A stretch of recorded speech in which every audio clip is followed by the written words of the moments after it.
Vous avez la source à moto, ceux qui ont la émission. Vous avez la parole de l'évangile. Ok. Voici l'homme qui a un problème avec Moukounate. Ça, c'est pour votre information. S'il y a une communauté dans la ville de Kinshasa ici, où chaque pasteur est autonome, chaque église est autonome, c'est la communauté Aseka. Vous n'entendrez pas que pasteur Moko Aseka, quelque part à Sali, offrande et loué qui est la centrale. La plupart des communautés au Yebi, peut-être au Yebakate. Pour salir, Thomas. Non, laisse-moi te dire. Nazolanda. Makamnazolo Bobasal Nazami Baolanda.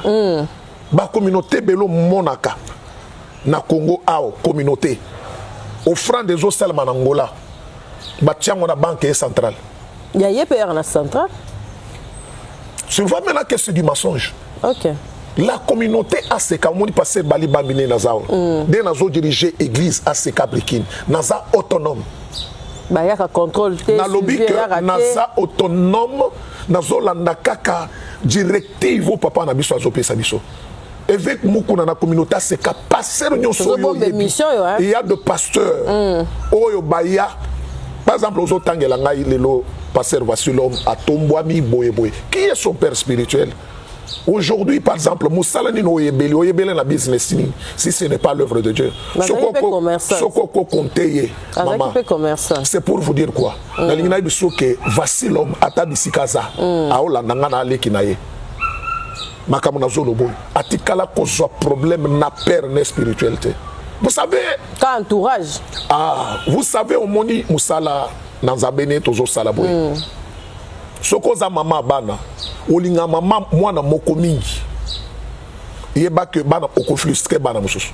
OK. Ozolanda. Avec mukuna atikala ko welela na voici l'homme eloko moko tie.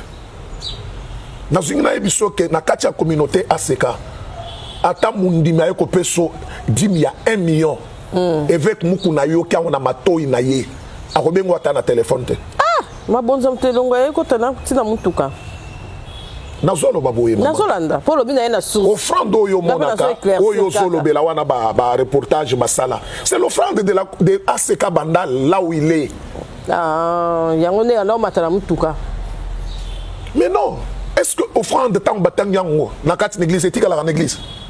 Non, c'est ce que j'ai dit. C'est ce que j'ai dit. Passer nyonso ya ACK, ezala voici l'homme, ezala nani na communauté ACK. Oui. Mutu soka ebiso ke ba contrôle la kaye, batindi la ke mutuka boye c'est du mensonge. C'est du mensonge pire et simple. Moi, je vois peut-être ceux qui, voici l'homme Ajija qui utile que a évolué celle et comment qui t'a naïe, et sa décision naïe. Mais ceux qui m'outoyent, ceux qui ont eu des problèmes particuliers avec son père spirituel, jamais. Et je peux vous dire, vous scandalisez, on